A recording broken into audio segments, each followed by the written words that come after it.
Ladies and gentlemen, if I could please get your attention, we're now ready to begin the proceedings. And welcome to the official press conference for the IAAF World Relays. IAAF BTC World Relays, which for the third time are being held here in Nassau, Bahamas. Thank you so much for having us in this wonderful country. Please join me in welcoming our guests today.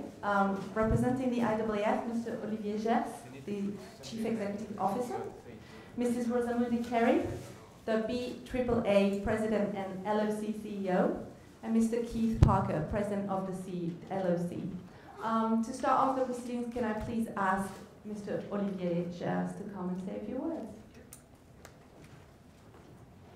Thanks a lot. I might have to adjust this microphone, so it's all right.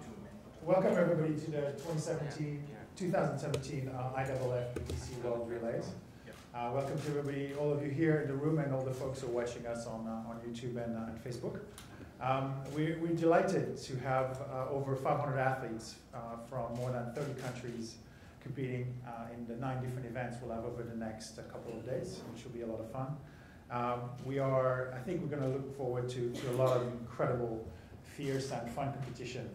And we're also very pleased to welcome the athlete refugee team who came in from Kenya to Nassau, arrived late last night. They'll be competing on the 4x800 meter on Sunday. It should be an incredible event with lots of prizes, lots to grab. We'll have $1.3 million in prize money across the 9 relay events, including $50,000 for each victory and each to split between for the victory teams. And we'll also have 32 teams directly qualified for the World Championship in London, because we'll have the top 8 teams in both the men's and the women's 4x100 and 4x400 qualifying automatically for London 2017, which raises the stakes of the event quite significantly, of course. The World Relays have always been about innovation and innovating in the sport, as you know, and this year the innovation doesn't stop, because we're introducing the 4x4 mixed relay, which with each team composed of 2 men and 2 women, obviously.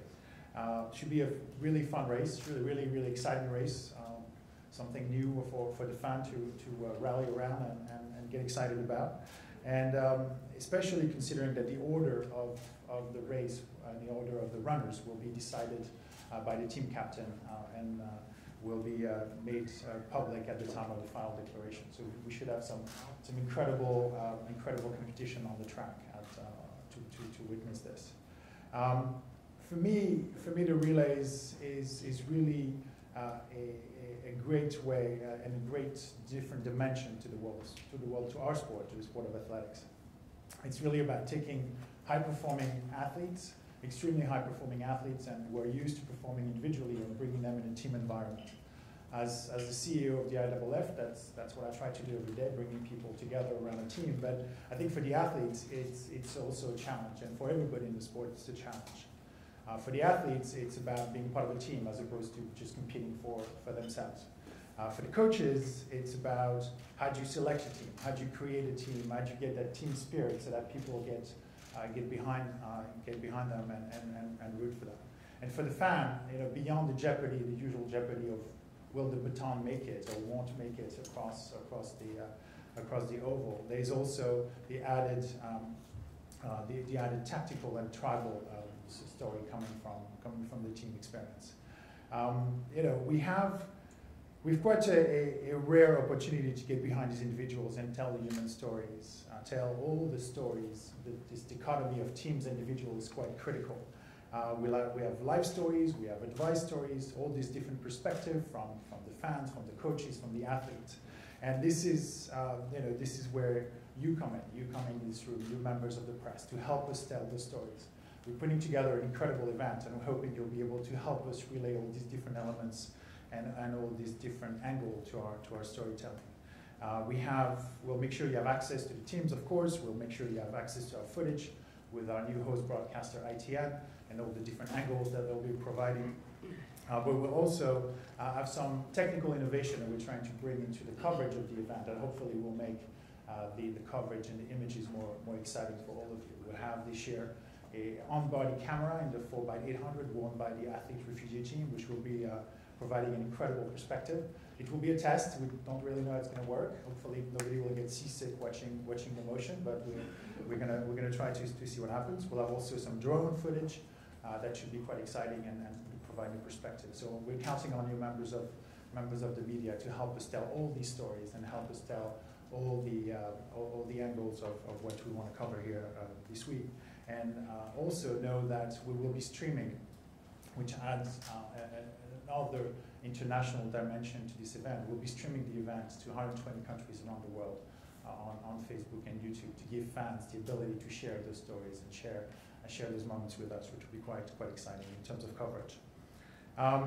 Clearly, the World Relays is a show. The World Relays is an event, and we've seen that Bahamas likes to put on a great show. And that's going to be, I think, the constant that I'm sure Rosie is going to talk about in a second. This idea of putting on a show and having a great time. Because at the end of the day, I keep always telling my team that our product is athletics, but our business is entertainment. And we're competing against every other form of entertainment out there. The World Relays are a unique athletic experience. It's fun in the room, in the stadium. It's fun outside of the stadium, and I know we have an incredible event that will be put together by the team host, and to bring colorful images, great music. Junkanoo Carnival will probably play constantly for 2 days, which will be a lot of fun. It started last night. For those of you staying in this hotel, with a nice party outside, so we should have a fun 2 days and an exciting 2 days. So we're extremely pleased to be here on behalf of the IAAF. I want to thank our host, the government of the Bahamas. It's on two different accounts, both for the incredible welcome that you're providing us, but also for the rich history in the world of relays that you're bringing to this event. And which is why I'm so happy and so excited to be coming back in 2 years, because we'll be coming back for the World Relays in 2019 for what should be also an incredible event. So just in closing, as usual, I just want to thank everybody who was helping us put together this event. It's a team race, but it's also a team effort, and it's a team event, also behind the scene. So a big thank you to the LSC, to the local organizing committee, to the government of the Bahamas, to the Bahamas Association of Athletics Association, to all our partners, to our suppliers, the national partners, the national suppliers. So thank you everybody for bringing together your efforts and your skill set to put together what should be an incredible amount of fun. And I would be remiss in not thanking, of course, all the volunteers, all the very generous volunteers who are giving their time and their passion to help us perform our best. So it should be a great time. Best of luck this weekend. Have a great time, and we'll see you on the track. Thank you.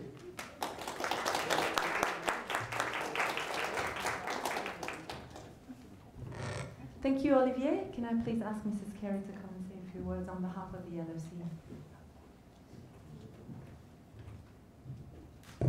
Good afternoon. Since our CEO took all my thunder with all of my information that I was going to give, I am tasked with just to welcome you. So as the president of the B3As and the CEO of the World Relays, it is an honor to welcome you to the 3rd edition of this August event. We here in the Bahamas, we are known for the sun, sand, and sea. And we Bahamians agree with you.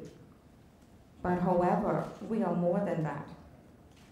There is nowhere in this world where you will get to see such beautiful, crystal clear aquamarine waters. There's nowhere in the world where you will see stunning pink sand and powdery white sand. There's nowhere in this world where you will see the raging Atlantic Ocean on one side and the calm, smooth sea on the other side, separated by just a few rocks. That only happens here in the Bahamas. We have a saying, some may say it's sacrilege, but here in the Bahamas is where God lives. We have the beautiful sun, sand, and sea. We have the hospitality of the most gracious, most wonderful people that you would ever have met. And most of you would have experienced this, the gracious hospitality of our people and our culture, because a lot of you would have met the over 500 volunteers who would have greeted you when you came in. We are a people. We are a people proud of our capabilities. A small island nation with a population of just over 350,000, an island nation that produces and continues to produce some of the best athletes, some of the best elite athletes in the world. We believe that as a country, we have found our niche in athletics. And that niche is in hosting the most renowned, excitement-filled, and talent-packed relays that you will ever experience. We are cognizant of the governor of the Bahamas' thrust in developing the Bahamas into a major global sporting tourism mecca. We are certainly appreciative of their platform as it augurs well for the B3As and also for the World Relays LLC. But we believe with all their grander plans that they have in the development of sports, track and field eclipse them all. We are the only sport that can fill that stadium. We are the only sport that will rock that stadium, and you will get to experience that firsthand on Saturday and Sunday. With their partnership, this third edition, we guarantee, will be the best one yet. With over 30 nations, over 500 athletes, and over 300 officials converging on our island nation, we have moved now from Bahamazing to splendiferous. Now, I had that conversation with Paul Hardy when we were in Monaco in December, and he wanted us to come up with this new connotation for the World Relays. So I said, and he was off the cuff, and I'm like, I don't know, he's not speaking in Bahamian language. So I said, it has to be splendiferous. So he said, well, we need something Bahamian in that. So I said to him last night at the cocktail reception, when you find that superlative, you let us know. We'll add it in. We are indeed grateful that the IAAF has shown their confidence and acknowledged the plethora of experience, skill set, knowledge, and yes, a little bit of insanity that we Bahamians would have in order to strategize, organize, and successfully execute this event of this magnitude. With this third edition, the IAAF has officially recognized this event as a World Athletics Series that has become a staple in their calendar. And just not to be bragging on the Bahamas, but we did receive the bid to host the fourth edition in 2019. And I've been asked again by the Minister of Sport, since we're now going into election mode, by the former Minister of Sport, Mr. Danny Johnson, to say that the government has given the green light for us to capture the ultimate prize, and that is for the Bahamas to become the home of the IAAF World Relays. So like Mr. Danny Johnson is doing now in the country's general election, he's campaigning, and we will be actively campaigning as well. After 15 long months of working assiduously, our Executive Committee Board will showcase the most innovative designs for these World Relays. From the moment you step into the Thomas A. Robinson Stadium and witness the amazing transformation that has taken place, the excitement builds. In just 24 hours, the World Relays will explode into action. You will hear the thumping sounds of the goatskin drums, the melodious sounds of the cowbells, and the sweet, sweet sounds of our brass horns. You will get the experience, our culture at its best. You will also get to experience the thunderous applause that our Bahamian people would give to each and every nation as they step onto that track. So for those of you who are first-time visitors here, let me give you a hearty warm welcome. And for those returning visitors, you have officially caught the bug, because you realize that once is definitely not enough. So on behalf of the B3As and the World Relays LLC, we want to wish each and every one of you participating every success at this iconic event. Thank you. Thank you very much, Rosie. Now, Atto, I'm not going to ask you to come and do a formal speech here at the lectern because that's not really your style, but as a former relay medalist back in the day and a relay coach nowadays, can you explain to our audience here today why the IAAF World Relays is such a different and spectacular event? Oh, you want to come here? Well, thank you, Laura. I am very recently retired, and I thought it very interesting to hear our fearless leader, Sebastian Coe, say that back in his day, he ran much before I did, that the relays used to almost be an afterthought. Relays used to be something that just happened at the end of championships. That has changed, and as our CEO said, we have to continue to evolve as a sport. It's not an accident that we are here for the third time in Nassau, Bahamas. The first two events have been spectacular. Our fans, the people who drive our sport, continue to tell us that they want to see more relays. The Penn relays, the Drake relays, the World relays. If it's called relays, they want to see more of it. So we are thrilled to be back, and I know that the reason why we continue to come back is because the islands of the Bahamas have just done a spectacular job in hosting. And as the president of the LOC said, we expect that this third edition will be the very best. Thank you, Atto. And given that this is a team event, why don't you stay here with me and help me welcome our next guests? So can I please ask you to help me welcoming the Team Canada, the men's 4x1. Please clap your hands for Andre DeGrasse, Akeem Haynes, Aaron Brown, and Brendan Rodney, who won the Olympic bronze medal last year in Rio. Welcome, guys. So Adam, you're the specialist at this race. Do you want to get the floor? Yeah, I want to start with the young man that's closest to me, Andre DeGrasse. Now, there are a lot of people who have nominated you as the next one. We know that Usain will be calling it a career after 2017. When you hear people anoint you as the next great world-dominating sprinter, is that more pressure or more motivation?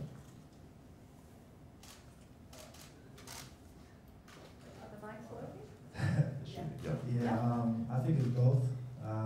Of course, it's going to be a little bit more pressure. People are looking at me that think that I'm the next one. But I think it's more motivating for me because I'm young and I still have a lot of work to do in this sport to be able to be the best. So I think it's a little bit of both. Now, guys, you come off, a fantastic relay tradition in Canada. We all know about the likes of Donovan Bailey, Bruni Surin, winning 4x1 medals.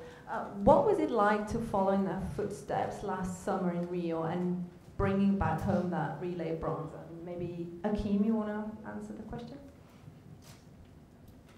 I think it was good to finally do what we knew we were capable of doing. We talk about it not really a lot because we're confident in each other when we're together that we can get the job done. So once you talk about it, now it's just time to produce, and we were able to do that over there. No, I think civilians look at some teams struggle to get the baton around for 400 meters in a 4x1, and they go, it doesn't look that difficult.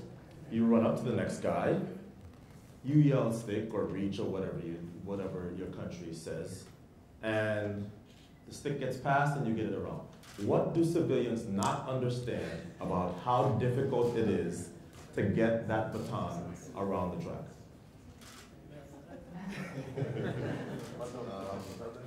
The hardest part is that you see some of the fastest guys in the world coming at your back, and it's like either you're gonna get trampled or you're gonna run away from them. So it's you kind of have to get a median where that you're able to run away but still be close enough for them to give you the stick. And I think that's the hardest part about it, and a lot of people don't see it like that. No, I think that's it. Last summer in Rio, I mean, Andre got the baton and he still had some grounds to make up. What were you guys thinking when Andre was taking that final straight? You want me to answer? Yeah. What I was thinking was, damn, I ran up on him. But, you know, I think we all did our job, and he had some work to do, but Andre likes that stuff, so let him do the work. But, you know, we all try to collectively go out there and run our legs and be the best that we can be, and I didn't really think about it. I was just like, we're in a good position. Hopefully, you know, we get a medal. And when we looked at the scoreboard, we were like, damn. But, you know, such is life, we did end up getting a medal.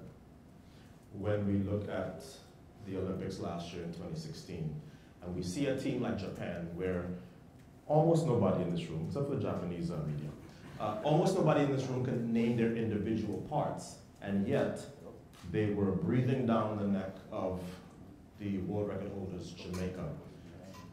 Is Canada the kind of team that you guys commit to the more practice, the better we will run? Or do you guys rely more on, look, we're fast enough, if we get together once, twice, maybe 3 times a year, that'll be enough? Are you guys hard at work like Japan? Because Japan, you know, they were very proud to say that they had been working for 3-4 months on their relay.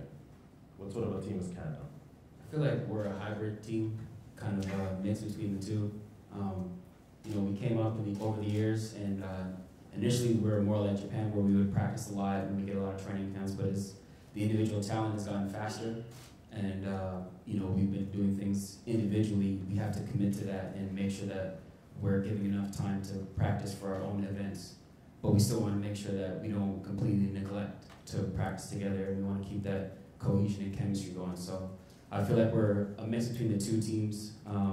You know, if you want to say between Japan and a team like Jamaica or the U.S., we're kind of in between that. And how much practicing have you guys done for the year? No comment. Well, on this note, I'll thank you guys. If I can please ask Andre to remain on stage and you guys to leave the room for another relay team. So if you could please put your hands together and join me in welcoming the U.S. Women's 4x400 meter relay team. Natasha Hastings, Ashley Spencer, Phyllis Francis, and Panera Hayes. Now, the girls have just come off practice, so thank you so much for being here.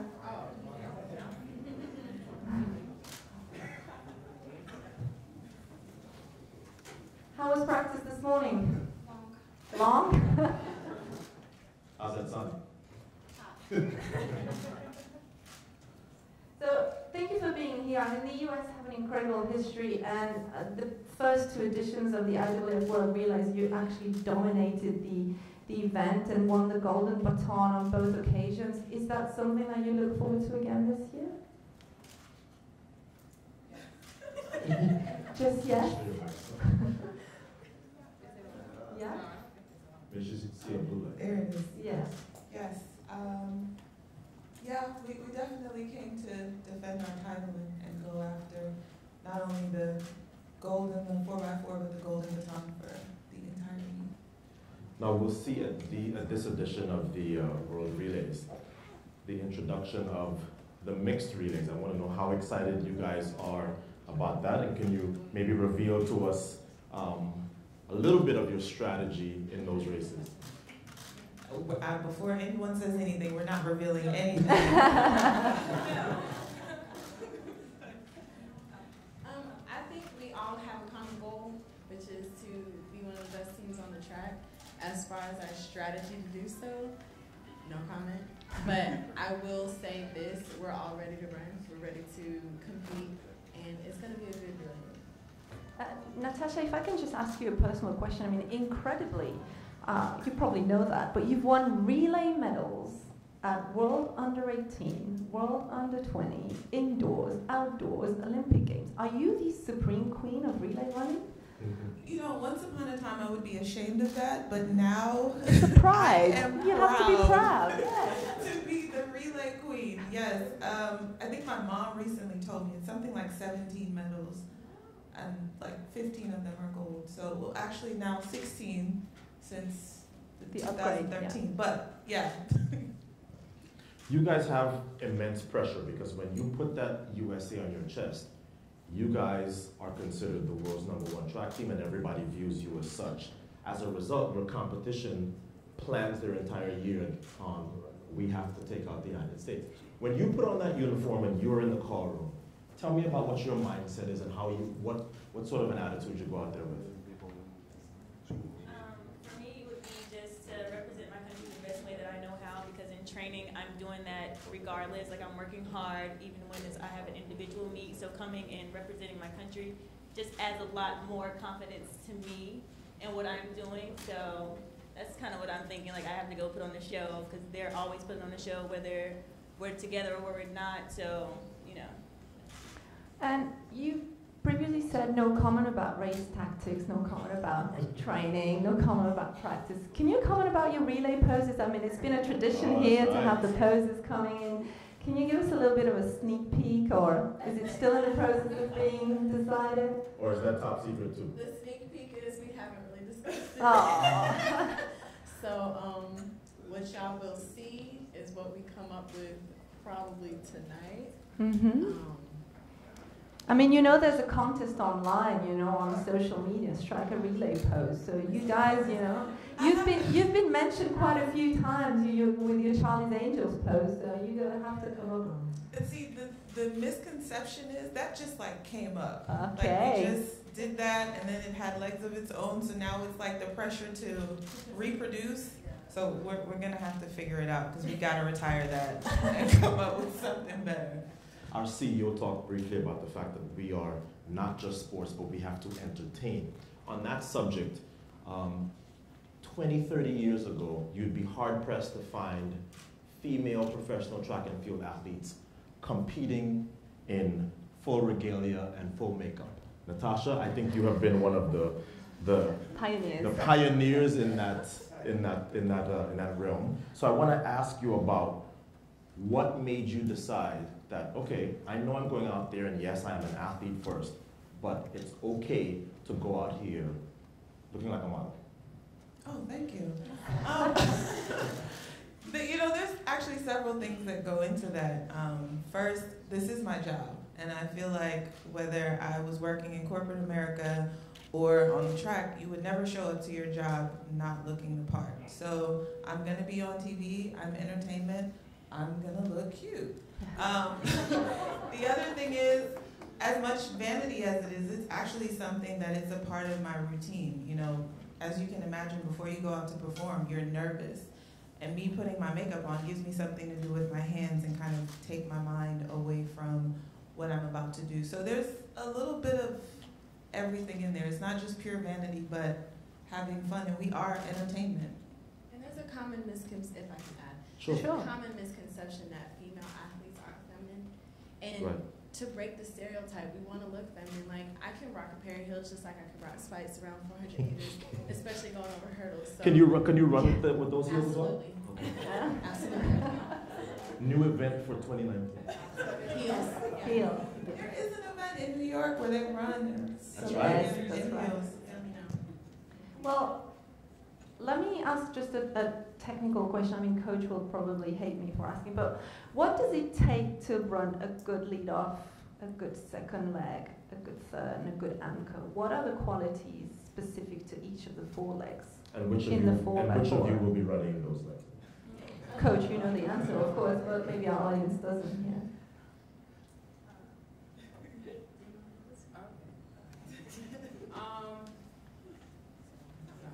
Are you gonna lead off, Phyllis? Huh? Are you gonna lead off? No, Okay. I'm not singing. Well, I would say just, you just takes trusting in your teammates. We practice for this. We've all had this kind of experience, so we just get out there and we win and just go for it. So, yeah, that's all I'm going to say. All right, we're not getting much out of them today. So thank you, ladies. If I could just ask Natasha to stay on stage as a representative of Team USA. And we'll be now welcoming, please help me and clap your hands for the final relay team that we invited today, the Bahamas 4x4 mixed relay. I think we have 3/4 of the team here because they were currently practicing. So thank you so much, Shanae Miller, for being here. Anthony Strawn and Stephen Gardner. I think Michael is still a training, but we'll make do.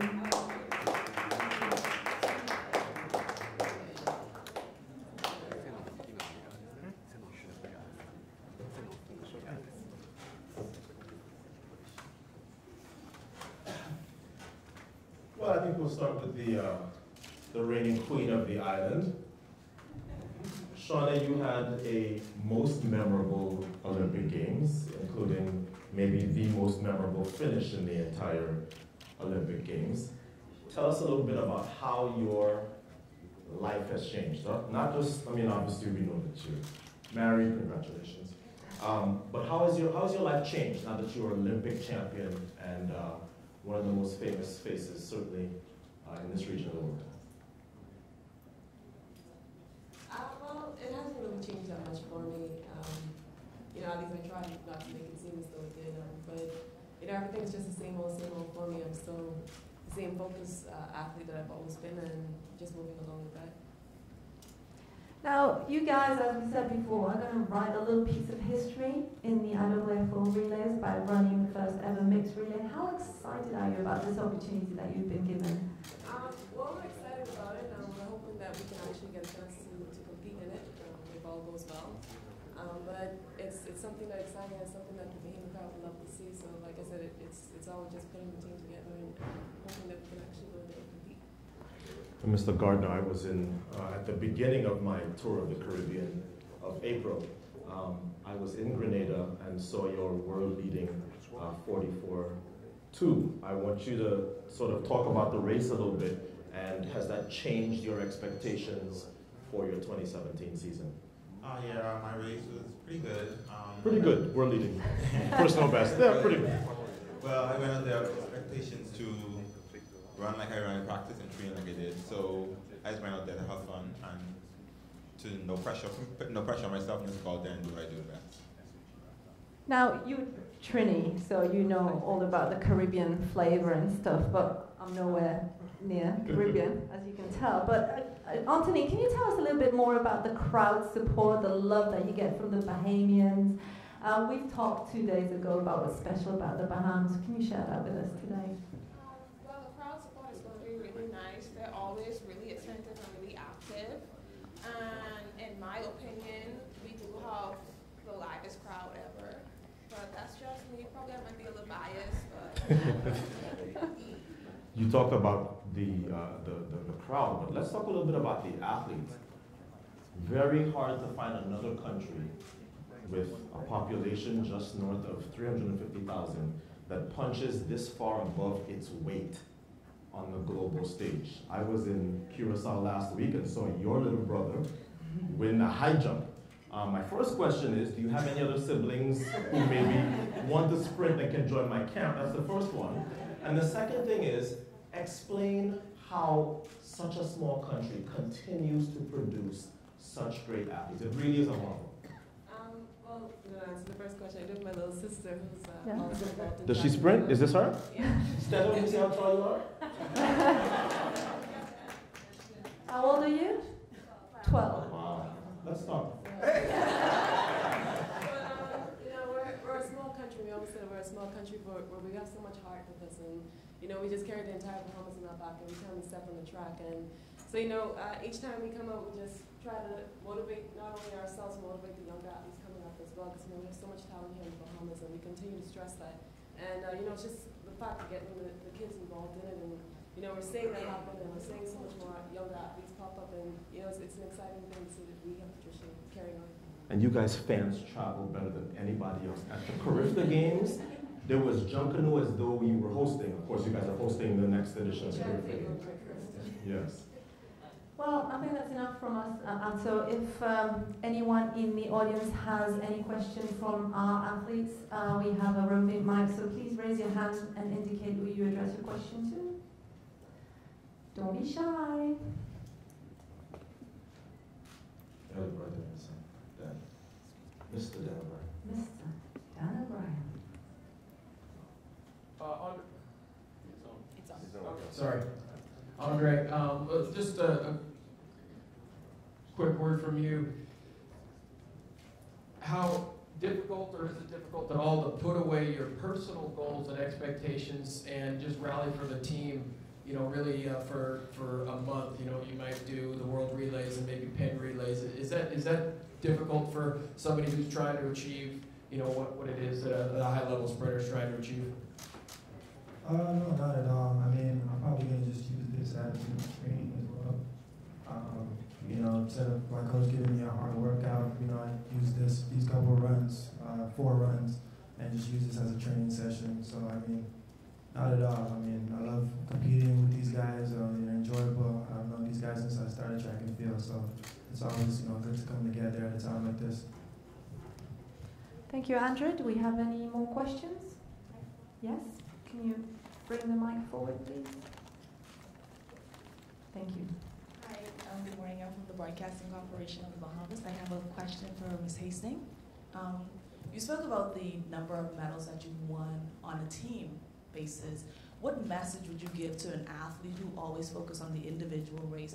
How can you get them to focus and say, come back into that team aspect?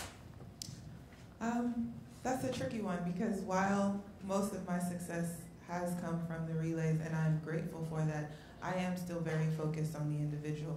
And the team medals have come, I would say, as a bonus. I think that for my entire life, I've been taught that, you know, it's an individual sport, but it's exciting and it's fun to come together as a team, and it makes winning those medals as a team a little bit more special, you know, having someone to share those memories with. So, you know, now that we're seeing that relays are more of a staple, and like they said earlier, you know, now we're gonna have the World Relays as a permanent fixture, and people are excited to see the relays at the end of the championships.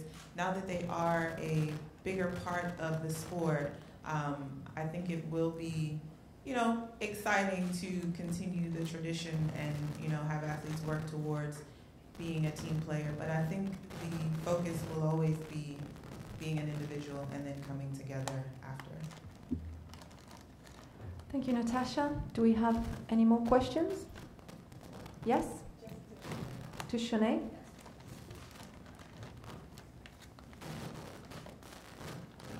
Go ahead. All right, Shanae, I know the president of our local association, she spoke about this being a qualifier for Team Bahamas. We haven't had 4x4 represent us on the world level in a very long time. Speak about that and how we can now pull Anthony from the 2 to the 1 to make sure that we can qualify. Well, you know, we've actually qualified for the World Games and Olympic Championship for a few years, and so we've had representatives at those championships. But you know, it's just a qualifying meet, so I guess everyone has to come together and try to qualify again. One last question from the back, yes. Steve, this is a question to Steve Gardner. Steve, Chris has been part of the national team, Chris Brown, since the Sydney Olympics. It's been 17 years now. He's not running this weekend. Obviously, part of the London 2012 team will be running this weekend. How do the new crop of Bahamian quarter milers see this transition now, moving to the new cycle? Obviously, learning from that experience that you had a couple of years ago here with Chris and the experienced guys from London 2012. But overall, not only individually, but everybody else on the team. Transitioning over from what happened in the past to the present right now, we just have to go out there, be focused, train hard, and work hard, and just bring a team mentality together to go out there and win.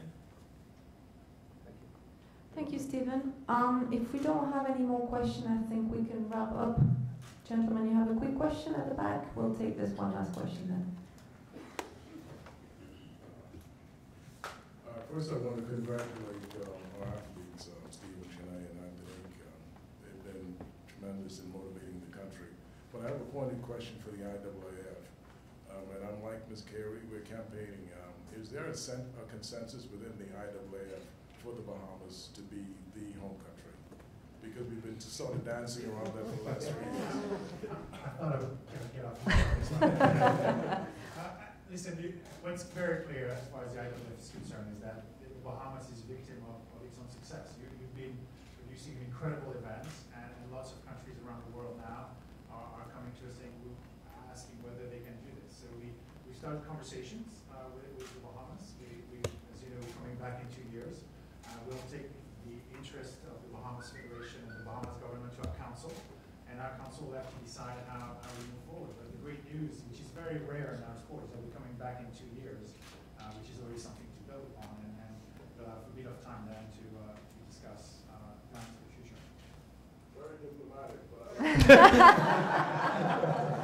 Well, on that note, thank you very much to all our guests. If I could please ask you to gather and center on the stage for a group photo. Jean-Pierre, you want to come and help set this up?